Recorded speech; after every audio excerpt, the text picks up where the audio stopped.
अगर हम लोग बात करते हैं पुराने लेक्चर की, तो वहाँ पे हमने BLDC मोटर के बारे में सीखा था। मैंने आपको इंट्रोड्यूस करवाया था एक ऐसी मोटर जिसके अंदर ब्रशेज़ नहीं थे, कम्यूटेटर नहीं था, और उसको हमने नाम दिया था ब्रशलेस DC मोटर का। हमने सीखा था कि क्या होती है, किस तरीके की होती है BLDC मोटर्स, और कैसे कौन कौन सी कमियां थी जो PMDC की और कन्वेंशनल DC मोटर की जो BLDC मोटर ने दूर करी। ये हमने पुराने लेक्चर में सीखा था। देन उसके बाद मैंने बताया था कि मार्केट के अंदर अगर BLDC मोटर खरीदने जाओगे तो कितने तरीके की BLDC मोटर आपको पास मिल सकती हैं। हमने देखा था कि किस तरीके से रोटर के बेसिस पे या फिर एक्सियल लेंथ कह सकते हैं, या फिर कह लो कि आर्क लेंथ के बेसिस पे हम कैसे ले सकते हैं, डिफरेंशिएट कर सकते हैं BLDC मोटर को on the basis of arc length. And then finally हमने देखा था कि इलेक्ट्रॉनिक कम्यूटेटर के बेसिस पे भी जो हमने इलेक्ट्रॉनिक कम्यूटेशन यूज़ करी थी, उसके अंदर भी पल्सेस और स्विचेस के कॉम्बिनेशन के बेसिस पे भी हम BLDC मोटर को डिफरेंशिएट कर सकते हैं। ये तीनों डिफरेंशिएशन हमने सीखे थे पुराने लेक्चर में। नाउ इस लेक्चर के अंदर मेरा नाम प्रांजल है और आज हम लोग बात करेंगे वर्किंग प्रिंसिपल की, कि आखिर काम कैसे करती है BLDC मोटर। ठीक है, बहुत ही इंपॉर्टेंट लेक्चर है और बहुत ही कोर लेक्चर है, समझ में आया? तो चलिए शुरू करते हैं। इस लेक्चर को समझने के लिए सबसे पहले मैं आपको एक बहुत ही इंटरेस्टिंग स्टोरी सुनाऊंगा। बहुत लोगों को पता होगी पर फिर भी सुन लेते हैं। तो अगर स्टोरी की बात करें, मान के चलते हैं आप एक गधा मार्केट से पकड़ के लाए हो और आप चाहते हो कि ये गधा जो है ये इस कार्ट को उठाए। ठीक है, आपने इससे कहा कि भाई इस कार्ट को उठा लो, तो इसका रिस्पॉन्स क्या होगा? इसका रिस्पॉन्स कुछ इस तरीके का होगा, ये बिल्कुल भी नहीं मानेगा। और ऑब्वियस सी चीज़ है, क्यों? क्योंकि उसके फेवर का क्या, समझ में आ रही? तो ये एक स्टोरी थी। ठीक है, अब हम इस गधे से कोई भी काम नहीं करवा पा रहे थे। ऐसे में एक समझदार आदमी था, उसने क्या करा, उसने एक ट्रिक करी। उसने क्या करा, इस गधे के बैक साइड पे एक डंडी बांध दी लकड़ी की और उसके ऊपर एक कैरेट लटका दिया ना। इस गधे को कैरेट बहुत पसंद था, तो ऐसे केस में इस गधे को ये लगा कि हम इस कैरेट को पा लेंगे, और इस उम्मीद में ये कैरेट की तरफ बढ़ने लग गया। अब जब ये कैरेट की तरफ बढ़ने लग गया तो हमने अपनी जो कार्ट थी वो भी इसके ऊपर बांध दी, और इस तरीके से गधा जो है वो हमेशा उस कैरेट की तरफ बढ़ता रहेगा और हमारी कार्ट जो होगी वो भी वो मूव कराएगा। तो ये एक शॉर्ट ट्रिक थी जो हमने करा। ये स्टोरी बहुत सिंपल सी थी, लेकिन आप यकीन नहीं करोगे, बड़े से बड़े इंजीनियरिंग इन्वेंशंस जो हैं, बड़े से बड़ी इंजीनियरिंग मशीन्स जो हैं, वो इसी सेम कॉन्सेप्ट पे चलती हैं। बस थोड़ा सा अंतर हो जाता है, हमारे लिए गधा और ये कैरेट थोड़ा सा बदल जाता है। देखते हैं कैसे। तो यहाँ से, यानी कि इस स्टोरी से हम लोग यहाँ पे क्या, इस स्टोरी का क्या रोल है इसको हम यहाँ समझते हैं। तो ये जो गधा है ये हमारी परमानेंट मैग्नेट है BLDC मोटर की। ये जो कार्ट है ये है हमारा मैकेनिकल लोड जिसे हमें उठवाना है इस गधे से। और ये है वो कैरेट। कैरेट क्या है? Magnetic field. ये वो मैग्नेटिक फील्ड है, या कह सकते हो वो कैरेट है जिसकी तरफ ये गधा अट्रैक्ट होगा। तो देखो ये बात समझ में आ रही होगी। अब ये अगर आपने स्टोरी समझ ली तो कुछ ऐसा ही इस्तेमाल हम लोग यहाँ पे करने वाले हैं। हम इस गधे को यानी कि परमानेंट मैग्नेट को एक मैग्नेटिक फील्ड यानी कि कैरेट दिखाएंगे, और ये उस कैरेट की तरफ भागने की कोशिश करेगा पर कभी भी उसे पकड़ नहीं पाएगा, और इसी कोशिश में ये लगातार घूमता रहेगा और हमारा मैकेनिकल लोड भी उठाएगा। क्लियर हो गया? सो this is the simple working principle. Now आप जरा मशीन के टर्म में समझते हैं। तो देखिए यहाँ पे ये कुछ इस तरीके का ऑपरेशन होता है। नाउ फर्स्ट केस देख के चलते हैं।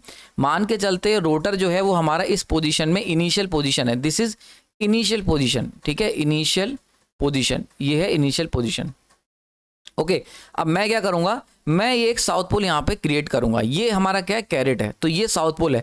अब इस नॉर्थ पोल को जैसे ही साउथ पोल देखेगा ये इसकी तरफ अट्रैक्ट होने की कोशिश करेगा, तो ये इधर की तरफ मूव करना चाहेगा। क्लियर हो रहा है? तो ये इधर की तरफ यानी कि राइट डायरेक्शन में मूव करने की कोशिश करेगा ताकि इस साउथ पोल को वो पकड़ सके। पर जैसे ही ये नॉर्थ पोल ये घूम के इस पर्टिकुलर पोजीशन में आएगा जहाँ पहले साउथ था, हम क्या करेंगे, हम इस साउथ पोल को आगे खिसका देंगे। क्लियर हो रहा है? यहाँ पे हमने साउथ पोल को थोड़ा सा आगे खिसका दिया। अब ऐसी कंडीशन में यहाँ देख सकते हो कि नॉर्थ पोल क्या होगा, अब वो कहेगा अरे साउथ तो यहाँ है ही नहीं, तो वो फिर से देखेगा कि साउथ पोल थोड़ा सा आगे है, तो वापस से नॉर्थ पोल क्या करेगा, इस साउथ पोल को पाने की तरह लिए वापस से इस डायरेक्शन में, राइट डायरेक्शन में या क्लॉकवाइज डायरेक्शन मूव करने की कोशिश करेगा। अब जैसे ही वो इस पोजीशन पे आने वाला होगा, हम क्या करेंगे, हम इस साउथ पोल को वापस से शिफ्ट कर देंगे क्लॉकवाइज डायरेक्शन में थोड़ा सा आगे। तो अब क्या होगा, वापस से ये गधा है, इसको लगेगा अरे यार अभी भी कैरेट मेरे पास नहीं है पर थोड़ी सी दूर है, तो फिर से वो ये नॉर्थ पोल वापस से इस साउथ पोल को पाने के लिए मूव करने लगेगा, और अब की ये फिर से इस क्लॉकवाइज डायरेक्शन मूव करेगा। और फाइनली ऐसा करते करते हर बार हमें क्या करना है, जब भी ये नॉर्थ पोल मूव करेगा हम इस साउथ पोल को थोड़ा सा आगे खिसका देंगे, और इस पूरे सीक्वेंस में ये जो नॉर्थ पोल है ये एक सर्कुलर पाथ क्लॉकवाइज डायरेक्शन में घूमता रह जाएगा जब तक कि ये साउथ पोल उसे मिल नहीं जाता। और हम ऐसा कभी नहीं होने देंगे, हम लगातार साउथ पोल को घुमाते रहेंगे थोड़ी सी ज़्यादा स्पीड से as compare to the speed of rotor. So this is the simple concept जो हम इस्तेमाल करते हैं। ये जो मैंने आपको स्टोरी सुनाई थी, आई होप यहाँ पे ये रिलेट कर पा रहे होगे। तो ये जो मैग्नेटिक, ये जो साउथ पोल देख रहे हो, ये है तुम्हारा कैरेट, और ये जो आप परमानेंट मैग्नेट देख रहे हो, ये तुम्हारी वो गधा है। एंड यहाँ पे जो कार्ड है वो यहाँ पे मैंने बनाया नहीं है। तो यहाँ पे क्या होता है एक्चुअल में, यहाँ पे शाफ्ट लगी होती है और उस शाफ्ट के ऊपर हम लोग अपना लोड लगा देते हैं, कोई भी लोड लगा सकते हो। तो ये वो कार्ट है। क्लियर हो रहा है यहाँ पे? तो इस पूरे डिस्कशन से वर्किंग प्रिंसिपल समझ में आ गया होगा। तो अगर हम बात करते हैं सबसे इंपॉर्टेंट चीज़ जो इन सब चीज़ों के लिए चाहिए, यानी कि अगर हम चाहते हैं कि BLDC मोटर रोटेट करे, तो उसके लिए जो एक मस्ट कंडीशन है वो है, हमें चाहिए एक रोटेटिंग मैग्नेटिक फील्ड, यानी कि ऐसी मैग्नेटिक फील्ड जो रोटेट करे, यानी कि जो मूव करे, जिसकी वजह से ये जो कैरेट का काम करे, जो कंटिन्यूसली मूव करे और आगे रहे रोटर से। सो this is the main requirement. Now यानी कि अगर हमने अभी तक क्या सीखा, हमें क्या चाहिए, एक रोटेटिंग मैग्नेटिक फील्ड। नाउ इस रोटेटिंग मैग्नेटिक फील्ड को बनाने के लिए हमें क्या चाहिए होगा, यानी कि अगर हम रोटेटिंग मैग्नेटिक फील्ड अपने किचन में बनाना चाहते हैं तो उसके लिए मुझे दो चीज़ें चाहिए होंगी। पहली चीज़ होती है 3 फेज की आर्मेचर वाइंडिंग, यानी कि हमें एक 3 फेज आर्मेचर वाइंडिंग चाहिए। क्या मतलब हुआ इसका, एक ऐसी वाइंडिंग जिसके अंदर 3 फेज हो और 120 डिग्री स्पेस अपार्ट हो। जैसे ये देखो RY, ये this is R phase, this is Y phase, this is B phase, और देख सकते हो स्पेस में ये क्या है, ये 120 डिग्री स्पेस अपार्ट है। 120 डिग्री में R है, तो उसके बाद 120 अलग 120 डिग्री में Y है, और उसके अलावा 120 डिग्री में B है। तो हमें अगर कभी भी हमें रोटेटिव मैग्नेटिक फील्ड जनरेट करनी है, यानी कि अगर हमें अपने किचन में रोटेटिव मैग्नेटिक फील्ड बनानी है, किसी भी मैग्नेट के अंदर बनानी है, किचन तो एक एग्जांपल दे रहा था, तो वहाँ पे हमें क्या चाहिए होगा, हमें पहली रेसिपी चाहिए, हम जो पहला इंग्रेडिएंट जो हम डालेंगे इसको बनाने के लिए वो है 3 फेज आर्मेचर वाइंडिंग। क्लियर हो गया? Space apart 120 degree space apart होना बहुत ज़रूरी है। जो स्पेस में, यानी कि जो मशीन की जो स्टेटर है उसके ऊपर 120 डिग्री मैकेनिकली बटी हुई हो। दूसरा हमें चाहिए 3 फेज की आर्मेचर करंट, यानी कि इस 3 फेज वाइंडिंग के अंदर 3 फेज आर्मेचर करंट का भी होना जरूरी है। सेम फेज का करंट नहीं, 120 डिग्री का 3 फेज आर्मेचर करंट, मतलब 120 डिग्री फेज अपार्ट। इसका क्या मतलब हुआ कि अगर R फेज तुम्हारा 0 से स्टार्ट हो रहा है, तो जो Y फेज है वाई फेज 120 डिग्री के बाद स्टार्ट होना चाहिए, और B जो है वो 240 के बाद स्टार्ट होना चाहिए। क्लियर हो रहा है? So this is R, this is Y, this is B। सो हम यहाँ से देख सकते हैं, तो 3 फेज आर्मेचर वाइंडिंग होने से काम नहीं चलेगा, 3 फेज आर्मेचर करंट भी चाहिए, यानी कि 120 डिग्री स्पेस भी अपार्ट होना चाहिए और 120 डिग्री फेज भी अपार्ट होना चाहिए। तब जाके कहीं एयर के अंदर हमें एक घूमती हुई एक रोटेटिंग मैग्नेटिक फील्ड दिखाई देगी, और वो रोटेटिंग मैग्नेटिक फील्ड घूमना शुरू कर देगी एयर के अंदर। क्लियर हो रहा है यहाँ पे? सो आई होप समझ में आ गया होगा। तो BLDC मोटर स्टार्ट करने के लिए हमने पीछे सीखा कि हमें चाहिए एक रोटेटिंग मैग्नेटिक फील्ड, और रोटेटिंग मैग्नेटिक फील्ड को बनाने के लिए हमें चाहिए 3 phase armature winding with 3 phase armature current. Okay, now principle of operation अगर मैं लिखना चाहूँ तो क्या चाहिए होगा, यानी कि अगर हम चाहते हैं कि BLDC मोटर का प्रिंसिपल ऑफ ऑपरेशन अगर आपसे कोई पूछता है तो आप क्या कहोगे, सबसे पहले रोटेटिंग मैग्नेटिक फील्ड को आप डेवलप करें, यानी कि सबसे पहले हमें एक RMF चाहिए, RMF, this is RMF rotative magnetic field. आगे स्लाइड्स के अंदर मैं RMF ही यूज़ करूंगा, तो समझ लो इसको।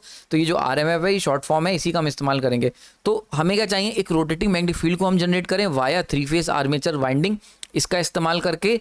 सेकेंड चीज़, उसके बाद हम क्या करें, हम अट्रैक्ट करें परमानेंट मैग्नेट को, परमानेंट मैग्नेट रोटेट, जो परमानेंट मैग्नेटिक रोटर है उसको मैं अट्रैक्ट करूंगा via rotating magnetic field. Clear हो रहा है यहाँ पे? तो पहली चीज़ हमें एक रोटेटिव मैग्नेटिक फील्ड चाहिए, और दूसरी चीज़ मुझे उस रोटेटिव मैग्नेटिक फील्ड के थ्रू परमानेंट मैग्नेट रोटर को अट्रैक्ट करवाना होगा, एंड फाइनली हमारी मोटर जो होगी वो रोटेट करना स्टार्ट कर देगी। सो this is the principle of operation. ये सिंपल प्रिंसिपल ऑफ ऑपरेशन है BLDC मोटर का। आई होप इतनी चीज़ समझ में आ गई, कोई डाउट नहीं होना चाहिए। यहाँ तक समझ में आ गया होगा। नाउ अभी तक मैंने बहुत सिंपल तरीके से आपको समझाने की कोशिश करी है कि BLDC मोटर कैसे रोटेट करती है। नाउ आगे चलते हैं।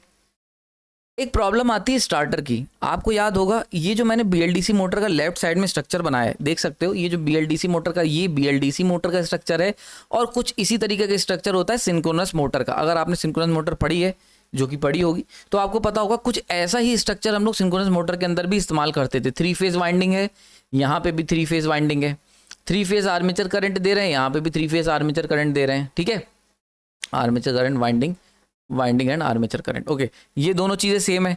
रोटर के ऊपर एक परमानेंट मैग्नेट है, मतलब फिक्स पोलैरिटी का नॉर्थ साउथ है।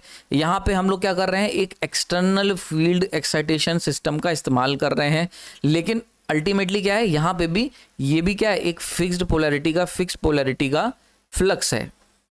यहाँ पे भी है और ये भी है। परमानेंट मैग्नेट मतलब फिक्स पोलैरिटी का flux, fix polarity flux. Clear हो रहा है? तो ये सेम है, लगभग लगभग सेम है। लेकिन तुम्हें याद होगा सिंक्रोनस मोटर के अंदर एक सेल्फ स्टार्टिंग की प्रॉब्लम आती है। वी ऑल नो डेट कि सिंक्रोनस मोटर जो होती है वो सेल्फ स्टार्ट नहीं होती हैं। ये सारी चीज़ें हमने सीखी हैं और उसके पीछे बहुत सारे रीज़न होते हैं, उसको भी जरा हल्का सा देख लेते हैं, क्योंकि भाई सेम स्ट्रक्चर बीएमडीसी का भी है, बीएलडीसी का। तो अगर सिंक्रोनस मोटर सेल्फ स्टार्ट नहीं है तो बीएलडीसी भी सेल्फ स्टार्ट नहीं होगी। तो जरा देखते हैं कि क्या प्रॉब्लम आती है सिंक्रोनस मोटर में। तो जरा इसको बहुत ध्यान से समझना, बहुत ही इंपॉर्टेंट है। सेल्फ स्टार्ट प्रॉब्लम है सिंक्रोनस मोटर की, क्यों सेल्फ स्टार्ट नहीं होती हैं?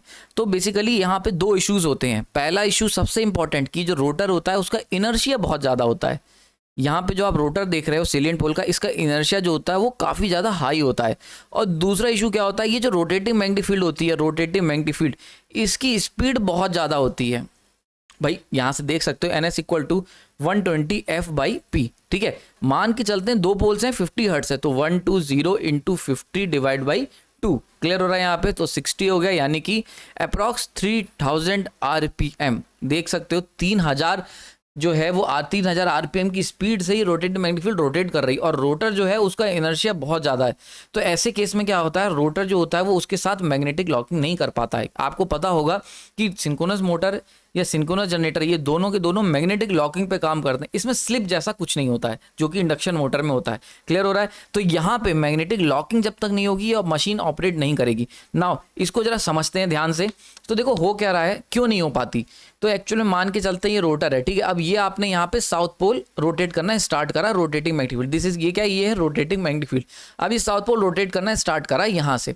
अब यहाँ से जैसे ही साउथ पोल यहाँ पे आया तो नॉर्थ पोल क्या करेगा, नॉर्थ पोल इस साउथ पोल को देख के अट्रैक्ट होगा, ये कैरेट की तरह देखेगा ये गधा इसे, और इसकी तरफ अट्रैक्ट होने की कोशिश करेगा। ठीक है, अब ये हम मान के चलते हैं एक्सेस है, तो अब ये नॉर्थ पोल क्या कहेगा, अच्छा साउथ पोल इधर है, तो इधर की तरफ अट्रैक्ट हो जाते हैं।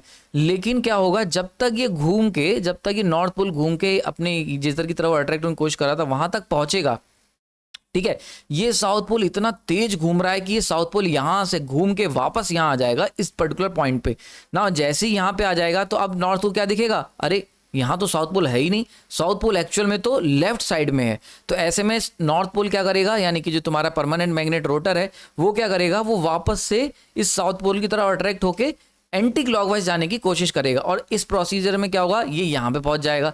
जैसे ही नॉर्थ पोल घूम के, जब तक ये नॉर्थ पोल घूम के यहाँ आ पाएगा, साउथ पोल वापस से यहाँ पे पहुंच जाएगा। क्लियर हो रहा है? ठीक, अब जैसे ही साउथ पोल यहाँ पे पहुंचेगा, नॉर्थ पोल कहेगा अरे साउथ पोल तो इधर है। तो ये बिल्कुल जैसे पुराने जमाने में हम लोग मूवी देखते थे, तो क्या होता था, राम जी जब मारने चलते थे रावण को, तो जैसे ही वो किसी राक्षस को मारने चलते तो वहां से गायब होकर पीछे आ जाता था। अब वो कहते थे अरे यहाँ तो राक्षस है नहीं, जैसे ही वो पीछे मुड़ के तीर चलाते थे वो वहां से गायब होकर वापस से लेफ्ट डायरेक्शन में आ जाता था, राइट में। तो ये इस तरीके से क्या होता था, ये एक मायावी जाल की तरह, बिल्कुल वैसे ही रोटेटिंग मैग्नेटिक फील्ड इस रोटर को दिखाई देगी। क्यों? क्योंकि भाई इनर्शिया बहुत ज़्यादा है। अगर हम इसका इनर्शिया कम कर दे तो एक चांस है कि ये इसको कैच कर सकता है, पर क्योंकि भाई हमारे पास सिंक्रोनस मोटर बहुत हैवी होती है और उनके साथ लोड भी जुड़ा होता है, तो इनर्शिया कितना भी कम कर लो वो कभी भी मैग्नेटिकली लॉक नहीं हो पाती हैं इस रोटेटिंग मैग्नेटिक फील्ड के साथ। तो सेम प्रॉब्लम जो होती है वो यहाँ पे हमेशा सिंक्रोनस मोटर के अंदर बनी रहती। क्लियर हो रहा है? तो रोटर विल ओनली ऑसिलेट, तो रोटर क्या होगा, ये ऐसे ऐसे करके ऑसिलेट होता रहेगा, लेफ्ट राइट लेफ्ट राइट। ठीक है, समझ में आ रहा है? वो कभी लेफ्ट दिखेगा, साउथ पोल वहां दिखेगा तो उधर जाने लगेगा, फिर वो जब तक वहां पहुंचेगा साउथ पोल राइट में आ गया होगा तो वापस से राइट में आ जाएगा। तो यहाँ देख सकते हो कभी यहाँ जाएगा कभी वापस यहाँ जाएगा और ओवरऑल ऑसिलेट करता रहेगा। क्लियर हो गया? तो ये प्रॉब्लम होती है सिंक्रोनस मोटर में। ठीक, समझ में आ गया? इसकी सबसे बड़ा वजह होती है इसका इनर्शिया रोटर का, जिसकी वजह से ये मैग्नेटिकली लॉक नहीं कर पाता है फास्ट रोटेटिंग मैग्नेटिक फील्ड के साथ। क्लियर हो रहा है? यहाँ पे इतनी समझ में आ गई। नाउ अब जरा सिनारियो को समझते हैं। क्लियर हो रहा है? तो पहला केस, ये वाला जो केस है ये मैं ले रहा हूँ सिंक्रोनस मोटर का, सिंक्रोनस मोटर का। ठीक है, तो प्रॉब्लम क्या है, प्रॉब्लम ये है कि जो रोटेटिंग मैग्नेटिक फील्ड है उसके पास कोई इंफॉर्मेशन नहीं है रोटर पोजीशन की। बहुत इंपॉर्टेंट लाइन, ध्यान से समझना। ये जो रोटेटिंग मैग्नेटिक फील्ड है ये इंडिपेंडेंट है, ये कह रही है कि मैं तो 3000 RPM पे चलूंगी, मुझे नहीं पता रोटर लॉक हुआ कि नहीं हुआ। तो सबसे इंपॉर्टेंट चीज कि रोटेटिंग मैग्नेटिक फील्ड के पास कोई जानकारी नहीं होती है रोटर की पोजीशन की, उसे नहीं पता कि रोटर कहां पर है, वो तो बस 3000 RPM पे रोटेट करती है। ये हम बात कर रहे हैं सिंक्रोनस मोटर की, ध्यान समझना। ठीक है, फिर दूसरा, हमारे पास कोई कंट्रोल नहीं होता speed of rotating magnetic field का। तो आप कहोगे नहीं ऐसा तो है, हम फ्रिक्वेंसी चेंज कर सकते हैं। पर नॉर्मली केस में हम जो जनरली बात करते हैं, जब भी हम किसी सिंक्रोनस मोटर की बात करते हैं स्टार्टिंग की, तो वहाँ पे हम लोग क्या करते हैं, हम सिंपली जब 50 हर्ट्ज की सप्लाई देते हैं तो और 2 पोल्स की मशीन ले लेते हैं, तो ऐसे केस में रोटेटिंग मैग्नेटिक फील्ड 3000 आरपीएम जैसा हमने कैलकुलेट करा था, मैं उस पर बता रहा हूँ, ये स्पीड आगे पीछे भी हो सकती है, depends on number of poles and number of frequency, यानी कि क्वांटिटी फ्रिक्वेंसी किस वैल्यू की ले रहे हो, ठीक है। तो मान के चलते हैं 2 पोल्स 50 हर्ट्ज दे रहे हो तो 3000 आरपीएम पे चलेगा। अब तुम जो हो इस स्पीड को, रोटेटिंग मैग्नेटिक फील्ड जो 3000 आरपीएम पे चल रही है, इस स्पीड के साथ हम लोग कोई छेड़छाड़ नहीं करते, हम इसे कंट्रोल करने की कोशिश नहीं करते सिंक्रोनस मोटर के अंदर। क्लियर हो रहा है यहाँ पे। और तीसरी बड़ी इंपॉर्टेंट चीज, जब ये दोनों पॉसिबल, ये दोनों कंडीशन होती हैं तो there is no magnetic locking. Clear हो रहा है। यानी कि जब भी हम बात करते हैं सिंक्रोनस मोटर की, तो पहले तो हमारे पास जो रोटेटिंग मैग्नेटिक फील्ड जो हम जनरेट करते हैं वो उसको कोई जानकारी नहीं होती रोटर कहाँ पर है। दूसरी बात, जो हम स्पीड जो रोटेटिंग मैग्नेटिक फील्ड होती है वो एक पर्टिकुलर स्पीड पे ऑसिलेट, वो एक पर्टिकुलर स्पीड पे घूमती है, रिवॉल्व करती है, रोटेट करती है, और हम क्या करते हैं, हम कोई भी उसके ऊपर एक कंट्रोल नहीं लगाते हैं कि रोटर को लेके चलो, या ऐसा कुछ भी उसके ऊपर कंट्रोल नहीं करते। क्लियर हो रहा है यहाँ पे। और तीसरी चीज़, हम मैग्नेटिक लॉकिंग, इन दोनों चीज़ें जब ऊपर वाली नहीं होती तो ऐसे कंडीशन में मैग्नेटिक लॉकिंग भी नहीं हो पाती है। So this is why the synchronous motor fail to start, यानी कि सिंक्रोनस मोटर जो होती हैं वो स्टार्ट नहीं हो पाती। नाउ इससे हमें क्या सबक मिला, ये प्रॉब्लम, ये जो सेल्फ स्टार्टिंग प्रॉब्लम है, ये BLDC मोटर में ना आए, इसके लिए हमने क्या क्या चेंज करते हैं। तो सबसे पहला चेंज, ठीक, सबसे पहला रोटेटिंग मैग्नेटिक फील्ड, जो रिवॉल्विंग मैग्नेटिक फील्ड है या रोटेटिंग मैग्नेटिक फील्ड है, have full information about rotor position. BLDC motor को सेल्फ स्टार्ट बनाने के लिए मुझे क्या करना पड़ेगा, तो भाई अगर मैं चाहता हूं कि मेरी जो रोटर है वो रोटेटिंग मैग्नेटिक फील्ड के साथ रोटेट करे, तो सबसे पहले इस रोटेटिंग मैग्नेटिक फील्ड को मैं कहूंगा कि भाई तुम लेके चलो, तुम्हें जानकारी होनी चाहिए कि रोटर कहां पर है। क्लियर हो रहा है यहाँ पे। तो हम क्या करते हैं, BLDC मोटर के अंदर एक सिंक्रोनाइजेशन लाने की कोशिश करते हैं रोटेटिंग मैग्नेटिक फील्ड और रोटर के बीच में, जब रोटर स्टार्ट होती मशीन। क्लियर हो रहा है यहाँ पे। तो हम क्या करते हैं, एक BLDC मोटर को सेल्फ स्टार्ट करने के लिए रोटेटिंग मैग्नेटिक फील्ड को इंफॉर्मेशन देते हैं कि भाई रोटर की पोजीशन कहाँ है। बहुत इंपॉर्टेंट पॉइंट है ये, बहुत इंपॉर्टेंट चेंज है जिसकी वजह से BLDC मोटर एक सेल्फ स्टार्ट होती है। सुनते रहना।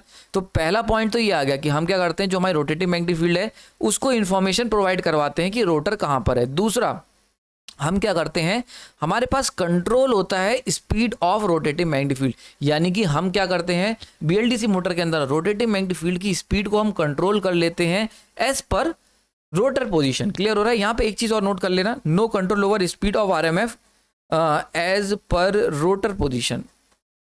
रोटर पोजीशन के हिसाब से हम कंट्रोल नहीं करते, ये इसको लिख लो, ये थोड़ा ज़्यादा एक्यूरेट है, क्योंकि कंट्रोल तो हम कर सकते हैं सिंक्रोनस मोटर में, स्पीड कंट्रोल में हम फ्रिक्वेंसी कंट्रोल करते हैं, पर रोटर की पोजीशन का कोई मतलब नहीं होता। मतलब हम कभी भी नहीं देखते रोटर को, हमें मतलब नहीं लगता अबे होगा कोई ऐसे करके, हम रोटर के ऊपर कभी ध्यान नहीं देते। सिंक्रोनस मोटर में रोटर एक गरीब आदमी है, हम उसके ऊपर ध्यान नहीं देते, वो सही में गधा रहता है। लेकिन BLDC मोटर में हम रोटर को लेके चलते हैं, हम धार्मिक लोग होते हैं, हम सोचते हैं नहीं रोटर भी हमारे साथ का है। क्लियर हो रहा है यहाँ पे। तो जब रोटर को हम साथ लेके चलते हैं तो वो हमारे साथ चलता है, यानी कि सेल्फ स्टार्ट हो जाती है। तो ये बड़ा इंपॉर्टेंट पॉइंट है। Second point, control the speed of RMF as per rotor position, as per rotor position. Clear हो रहा है। तो आई होप थोड़ा पिक्चर क्लियर हो रही होगी BLDC मोटर के बारे में।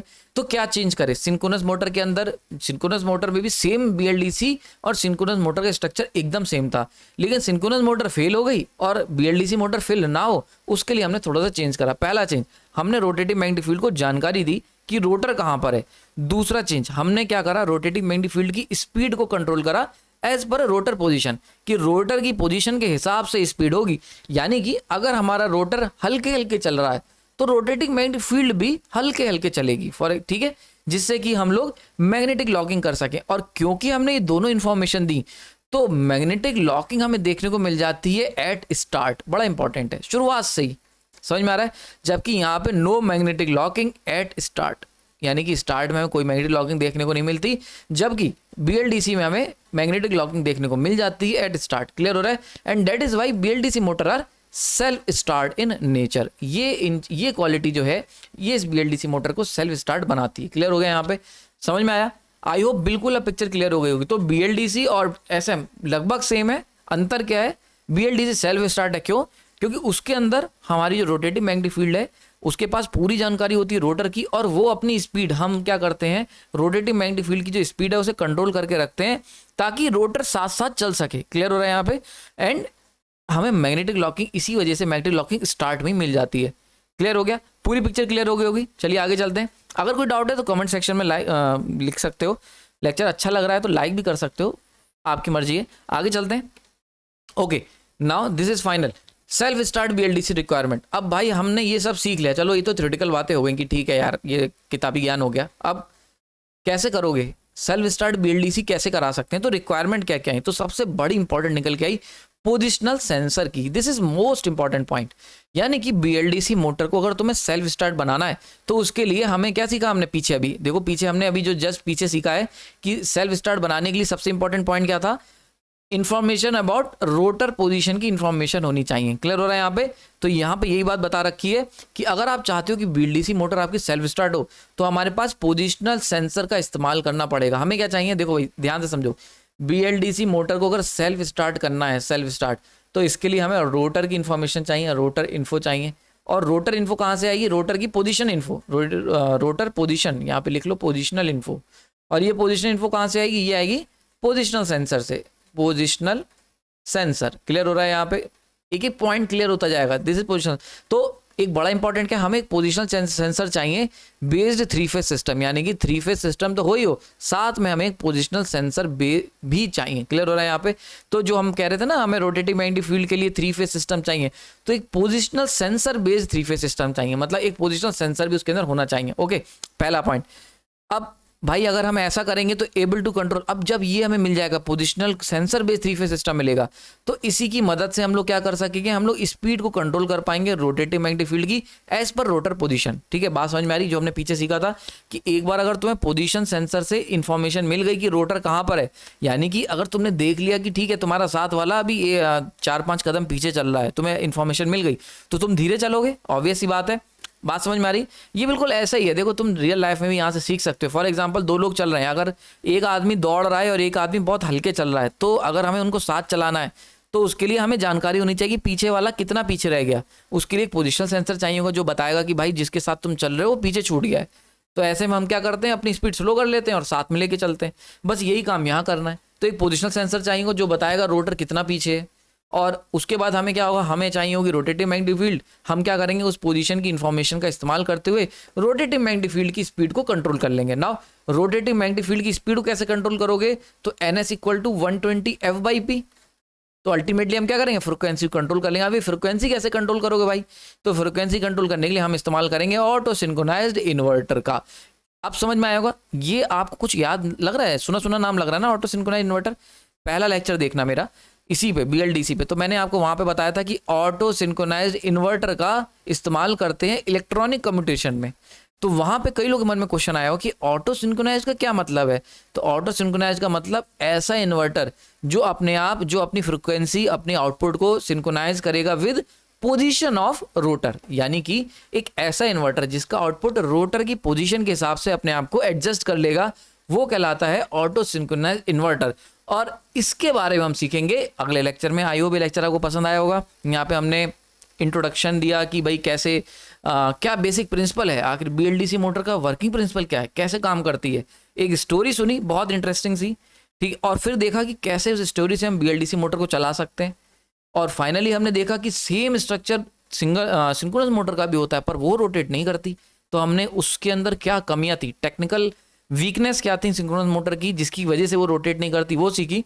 और वहाँ से कुछ क्वालिटीज़ उठाई और वहाँ से उन कमियों को दूर करके हमने पोजिशनल सेंसर लगा दिया। और पोजिशनल सेंसर के बाद BLDC मोटर सेल्फ स्टार्ट हमने बना दी। सेम स्ट्रक्चर, लेकिन BLDC मोटर सेल्फ स्टार्ट है। क्यों? क्योंकि इसके अंदर पोजिशनल सेंसर है, और पोजिशनल सेंसर क्या करता है? सब कुछ, यानी कि रोटेटिव मैग्नेटिक फील्ड की स्पीड को कंट्रोल कर देगा via controlling frequency of inverter.